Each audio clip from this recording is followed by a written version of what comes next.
Hey folks, my name is William John. Welcome back to my YouTube channel. Today we're going to talk about the US stock market, the crypto market, and what we should do for this month in order to prepare ourselves ideally the best way possible. Let's get started.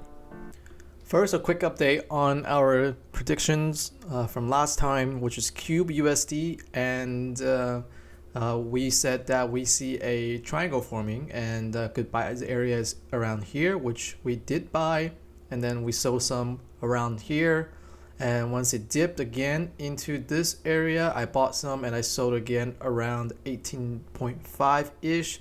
Ideally it would have been all the way up here, but I just wanted to be a little risk off. Good thing is that after we decrease our exposure, we still have I think 50% of the original holdings. They start tanking. And now, once we broke out of the triangle and hit our 20-day moving average, unfortunately, I did not set a buy order around here. It happened really quickly. That's with the Bitcoin dip and the massive sell-off in the stock market. Once they started bouncing back into the $16 level, $17 level, and then trying to make an entry into a 17 back into the triangle, they failed. I started selling around here. I got out of all of my Q positions in this area.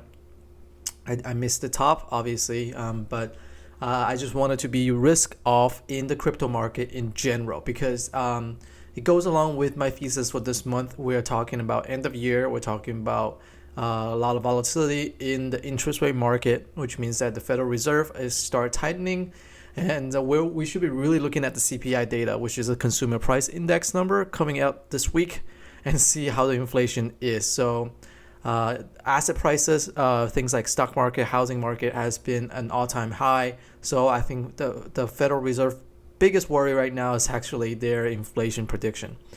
So a little bit about our Sandbox as well. Let's go over to our Sandbox and see what we said.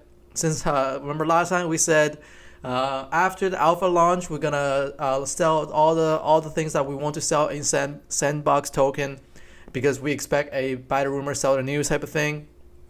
And voila, you drop from $7 all the way till at the low of actually $3 or $4 ish. So that's like a 50% drop. But I missed the buying opportunity because this is basically, to my understanding, out of nowhere. I couldn't, if I were to set a buy order, I would set it around the 20-day moving average, which is around $3.30. That wouldn't have worked.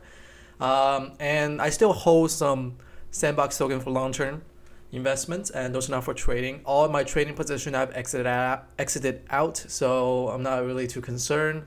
But it is a unfortunate miss, because after that little huge dip to the $4 level, it bounced all the way back to like $6. That's a 50% increase. So that's like a really nice trade. If I had that buy order ready, I guess maybe we can look at that previous resistance or previous support as a support. But I just wasn't focused on the crypto market this past week. But I do want to talk about the stock market real quick, which is, let's look at the Qs, which is the NASDAQ. The NASDAQ is bouncing off of its 20-day moving average and is looking to enter into the 50-day moving average. But this past week has been terrible. I mean, just terrible for the NASDAQ. If you're, it's not even as bad as Spider, SPY, because Spider I think had the biggest drop right here. Yeah, well, actually it's done quite well. So yeah, NASDAQ has the worst, has had the worst performing week this past week. But in this channel, we want to talk about opportunities, and right now there's nothing you can really do in this market. You have to just wait it out and see. If you're a long-term investor, don't worry about it. If you're a trader, here are some trade I recommend to you, or I am making the trade on, not a recommendation. I'm not an advisor, which is DocuSign. Oh my goodness. This is perhaps the biggest stock that had the worst drop in a single day that I've ever seen in my trading career. So this stock is like over $50 billion at the time, this Thursday, and then they announced a slowdown in their growth.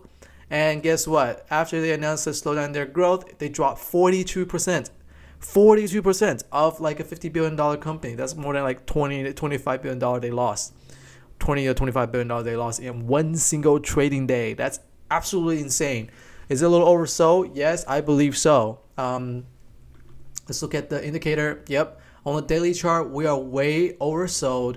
And here's what I did. I bought around 100 shares at $140 ish. Once it bounced back to about 145, I sold a cover call at $140. So actually bought it at 100. So I bought 100 shares at $141. Now I remember correctly. And I sold a cover call when it bounced back to like 145 ish at 100. Sold a $140 call that expired last Friday for $700 because the volatility is high and the price level was high at the time as well. So right now it's bounced back all the way to 135. So I'm down about $600, $650 on my stock. But my call option expired, worthless, out of the money. So next upcoming week, I'm looking for a bounce back to the 100, at least the 163, 164 level, because this is where the Fibonacci retracement is taking me from the initial decline. So from initial $258, we had a sharp decline within 4 trading days, all the way to $132. I'm looking for a bounce. Ideally, I can sell a cover call again at this level, $160.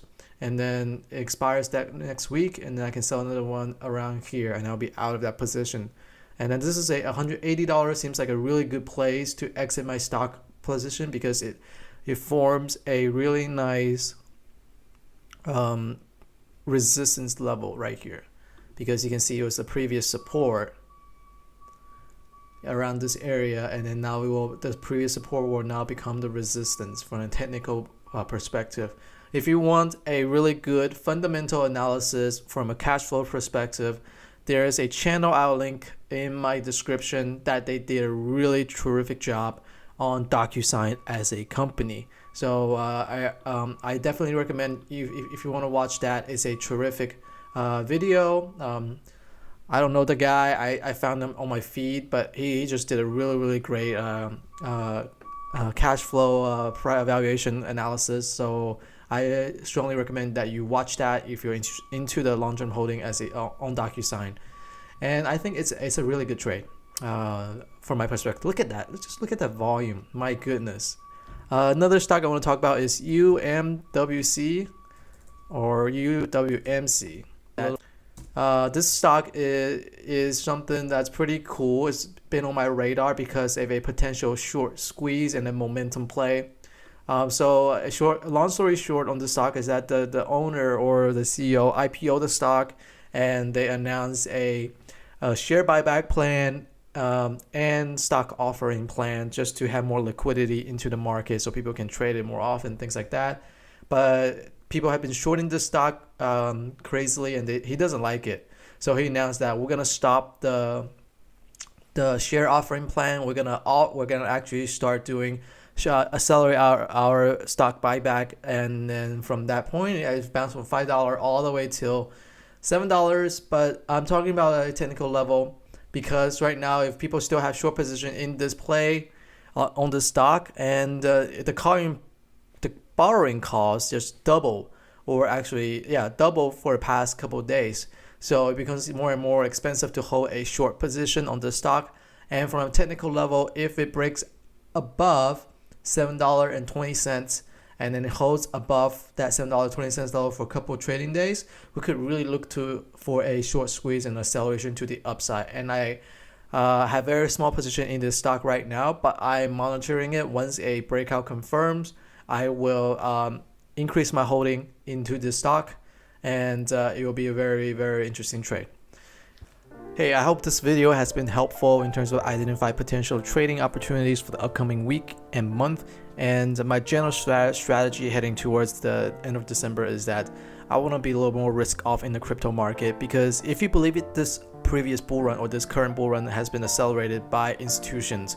And if the thesis is right that people start worrying about the interest rate because of the inflation data, we might see institutions to really get out of speculative plays and go back into more safe place in the stock market. People might go back to value stocks. People might go back to just holding cash and or into the big companies like Apple, Microsoft, Amazon, just to park their cash until the end of the year. So if you believe in the thesis that institution has been buying in the crypto market, then you should be really worried about the crypto market for this upcoming month. So I would stay on the sideline a little bit and decrease my exposure in that area, and just watch how the stock market performs for this upcoming week and months. Thank you. If you like the channel, please like, comment, subscribe, and I really appreciate the support I've been getting over the past couple weeks over the content I'm creating. I really am happy that you enjoy the content and you're learning a little something from my strategies, and I hope to see you in my next episode. Thank you.